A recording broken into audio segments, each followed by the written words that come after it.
And it does appear that perhaps reaching that deal, part of that was hurling their CEO off Paramount Mountain so they could finish it. This week is a little chaotic. The price of Peacock is going up, there's turmoil on Paramount Mountain, and Fubo is losing some channels.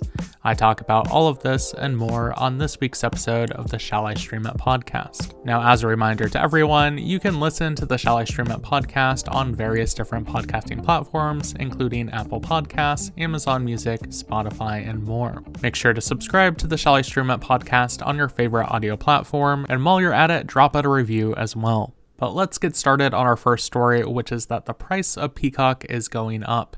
Now, Peacock's pricing currently has two tiers. There's the Peacock Premium tier, which is $5.99 a month, and the Peacock Premium Plus tier, which is $11.99 a month.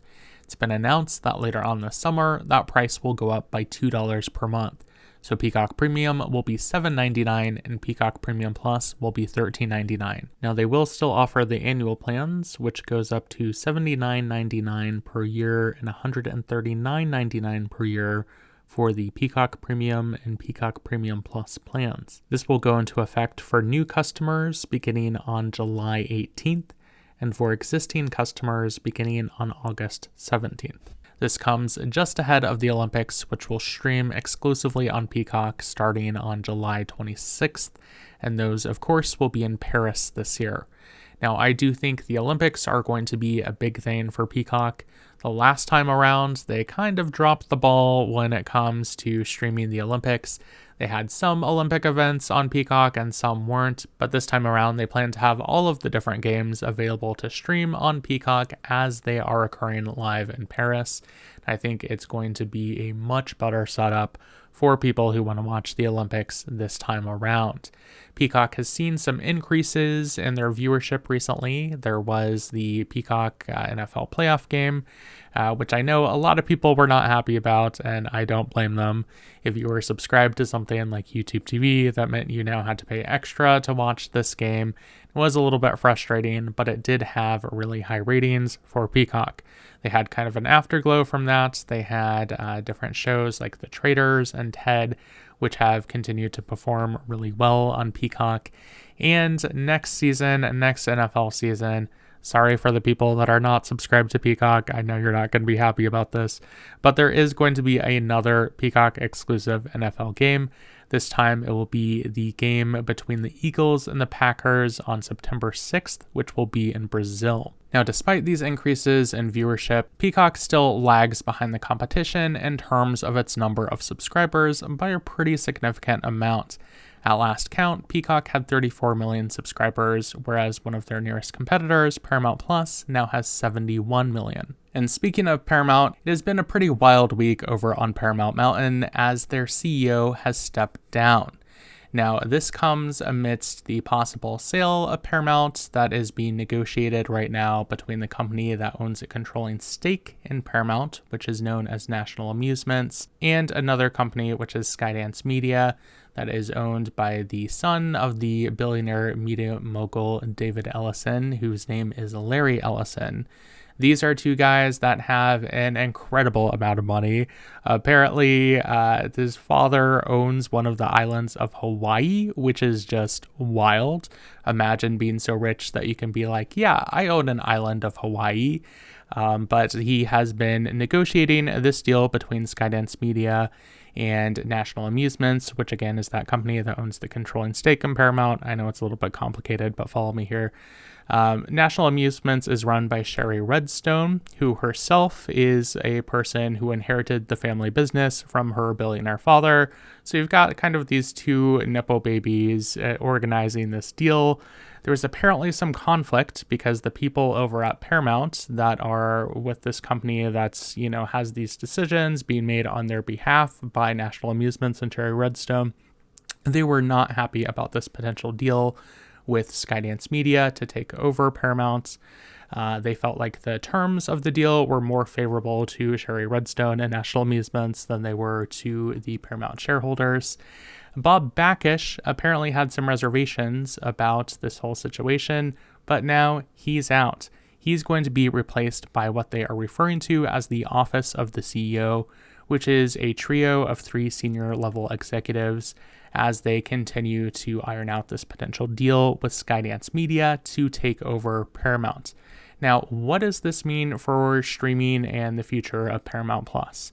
A lot of people feel, and I feel, like whoever takes over Paramount, whether it ends up being this deal with Skydance, whether it ends up being another potential deal I've talked about with Sony and the private equity firm Apollo, they are most likely going to merge Paramount Plus with something else, or they will decide just to become an arms dealer to other streaming services like Netflix. Paramount Plus, despite its, growth and despite, losing less money than it used to, it still is not making money. So we'll see how this shakes out. Very interesting. And I do think this deal, whether it's with Skydance or whether it's with Sony, we are going to see a final chapter in this very soon. And it does appear that perhaps reaching that deal, part of that was hurling their CEO of Paramount Mountain so they could finish it. But there's another story going on with Paramount right now, and that is their negotiations with Charter Communications. Now, Charter is the company that owns Spectrum Cable. And as we see with all different types of cable companies and streaming companies that offer live channels, when they have these negotiations and their contracts are set to renew, we often see carriage disputes where channels have a blackout and the subscribers to those cable services or live TV streaming services lose some of those channels, unfortunately. And the deadline for the negotiations between Paramount and Charter this time around were set to expire on April 30th. They were able to negotiate an extension of that deadline, which is at least going to kick the can down the road a little bit longer. So if you are a Spectrum TV customer, that means you can now continue to watch the channels from Paramount, like Paramount Network and MTV and Comedy Central and all that good stuff, at least for the time being. Now, an interesting result of this potential deal is that analysts are predicting that Spectrum TV customers will gain access to the Paramount Plus Essential plan as part of their package deal. Previously, Spectrum ironed out a deal with Disney that enables their customers to get access to Disney Plus, at least depending on the Spectrum TV plan that you're in. This really just kind of shows where the future of, these cable packages is headed. It's not just that you have access to a cable package, but you also get a cluster of the streaming services like Disney Plus or Paramount Plus packaged together with it as well. Now, on the subject of contract negotiations and carriage disputes, over at Fubo, things unfortunately are not going as well. Now, the contracts were set to be renegotiated between Fubo and Warner Brothers Discovery. Warner Brothers Discovery owns a whole bunch of different cable channels, including, of course, Discovery and HGTV, Food Network, TLC, all that good stuff. They also own a trio of channels that is really kind of the thorn in the side for a lot of Fubo customers, which are TNT, TBS, and True TV. Apparently, it's been reported that Fubo really wanted to get these channels added with their negotiations. They were not able to come to favorable terms with Warner Brothers Discovery. So now this week, those channels that are owned by Discovery that they did have on Fubo, like HGTV, have gone dark. Now, with most carriage disputes we see, if there's a blackout of channels, usually one side will relent a few weeks later and we'll see them added back. I don't think it's going to be a permanent thing. But a wrinkle in this whole situation right now is that Fubo is suing Warner Brothers Discovery alongside Fox and Disney over their potential sports streaming service that at least they plan to launch later this year. So, what does this mean for this whole situation? Are they really going to get those Discovery channels back? We'll see. But I think this does illustrate the point that Fubo has really been trying to make with this whole thing, which is that, hey, if these companies want to make their own sports streaming service where they set the terms, that puts them at an unfair, spot in the market where then when we want to go to them and say, hey, we want to have those channels too, They have the upper hand. They can do whatever they want. They can set whatever prices they want. They can also force companies like Fubo that want to focus on sports. They can say, no, if you want to just have the sports channels, you can't just have TNT and TBS. You have to have TNT and TBS and HGTV and Discovery, when perhaps that's not what the customers of Fubo are after. So really interesting situation. Just kind of highlights these different dynamics in the marketplace and competition and all this wild and crazy stuff, which I will continue to cover on this podcast. Now, there is good news. You can now watch the major broadcast networks over the internet for free with an app called Freely if you live in the UK. This is going to offer channels like BBC, ITV, Channel 4, and Channel 5 to the people of the United Kingdom. The channel lineup will vary depending on the region of the United Kingdom you live in, however, but you can now stream these channels over the internet without the need for an antenna, or what they call an aerial in the UK. Even though it is technically free, British television does work a little bit differently than it does in the US, in that people have to pay an annual TV license fee to watch television, even with an antenna. This also applies to the Freely app as well. But this is seen as something as just kind of a last-ditch effort for these broadcast channels to stay alive as more people switch over to things like Netflix and Disney+. Now, we over here in the US, we have seen some companies try to do similar things, offering the broadcast channels through a free streaming app. One of the recent examples of that was Lowcast, and it was unfortunately shut down. A difference with Lowcast and Freely over in the UK, however, is that with Freely, they are going with the cooperation of the broadcasters. Lowcast was done kind of behind their backs, and those companies weren't happy, so they sued and shut it down. And now, what does this mean for the future of, broadcast television in the US? Now that they're doing this in the UK, are we going to see something similar in the United States? I feel like, if you were to fast forward a few years out from now, if this Freely service ends up being a success, it could provide a potential roadmap for the companies behind ABC or NBC to decide, hey, this is our last-ditch effort to stay alive. If it worked over in Britain, maybe it can work here in the United States, but we'll see. American television and British television isn't quite apples to apples. For example, channels like the BBC receive public funding the way PBS does in the United States. You also have that TV license fee, so things are just a little bit different. But it is interesting to observe, if you are an American and you really wish you could watch the channels for free over the internet, they're doing that in the UK, so why couldn't they do that here? Now on to Roku. Roku is going to begin getting video ads on its home screen. Now, I am sure this is something that is going to be a source of frustration for Roku customers, but this was announced by the CEO of Roku, CEO Anthony Woods. He told investors that the company will put these ads in the home screen on the Roku app. Now, if you use a Roku streaming player or Roku TV, you are, I'm sure, aware that in the corner there is that little section where there are image-based ads. That will soon have video ads on it as well. These, however, will not be the kind of full screen video ads that we saw with Amazon Fire TV.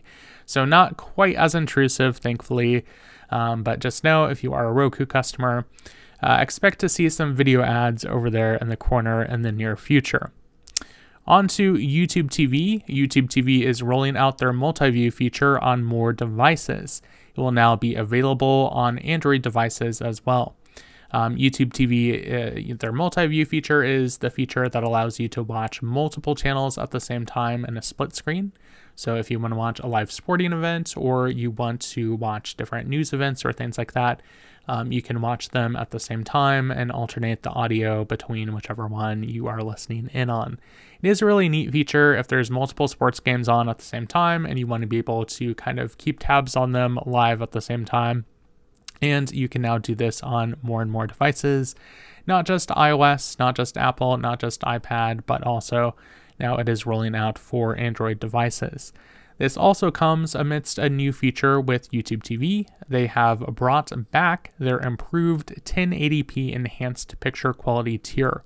This is something that they introduced earlier this year and then they took it away, but now it has come back. So if you're watching YouTube TV and you notice that there is a little bit better of a picture quality, that is because of this new picture quality tier. But on from YouTube TV to plain old YouTube and plain old YouTubers, I want to talk a little bit about this YouTube channel to close out today's podcast. Now, this past year has been a tough period for a lot of YouTubers. I, like a lot of people, really pour a lot of time and effort and energy into this YouTube channel. A lot of videos I will spend on average 8 to 10 hours from start to finish to do research and to write and record and edit and distribute the videos on the internet. It's something that just takes a long time, and I try to get people the best and most helpful information that I can. I look up and try to find, I'll contact press teams, I'll contact customer service teams, I'll try out streaming services myself. I really want to provide a resource for streaming services and information about the TV industry that gives people accurate information and helpful information, and can also give you critical information as well. Looking at things under a lens where I'm not held back by feeling like I'm tongue-tied over something, and I can give you my honest opinion. Now, if you're a YouTuber that has over 1,000 subscribers, you can participate in what they call the YouTube Partner Program. This allows you to keep a cut of the advertising revenue that YouTube gets from the advertising clicks. Even though my channel has seen an increase in the traffic, and even though YouTube has been making more money from advertising, what they have been doing for my channel and for a lot of creators is cutting back on the amount that they're paying out to YouTubers. The justification for this is due to what they say are necessary adjustments they need to make due to invalid traffic. It's been a very frustrating thing. A number of YouTubers have spoken out about it. There have been other people that have made videos like Lawn TV and Michael Saves.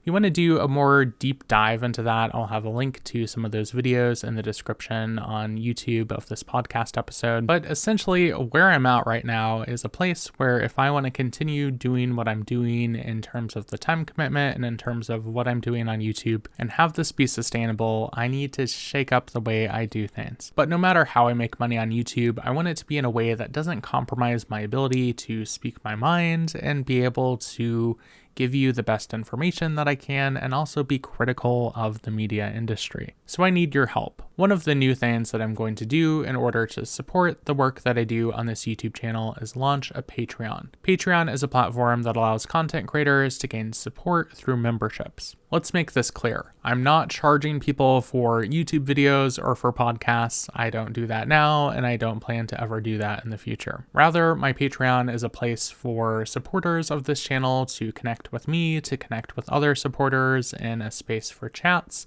and also exclusive bonus content. I'm going to provide a behind-the-scenes look at the content creation process, give kind of some of my thoughts on that. So if that's something you're interested in, you can see, read those articles and see those different videos that I will post exclusively for Patreon subscribers. I'm also going to post some of my more unhinged opinions that perhaps I might not post publicly on YouTube. For example, later on this week, I have an exclusive article for Patreon members that is going to be titled "The Cord-Cutting Advice I'm Afraid to Give on YouTube for Fear of Being Sued." So if you're interested in seeing some of that and supporting this YouTube channel, you can go to patreon.com/shallisupporters. And even if you don't support on Patreon, I would really appreciate a follow on the different social media platforms that Shall I Stream It is now active on. You can now find Shall I Stream It on Instagram, on TikTok, on Facebook, on Twitter, all kinds of different places. And we'll have links to the different social media accounts for Shall I Stream It in the description of this video and in the description of the podcast. So that does it for this podcast episode. As always, I want to thank everyone for listening and stay tuned for even more information on all things streaming.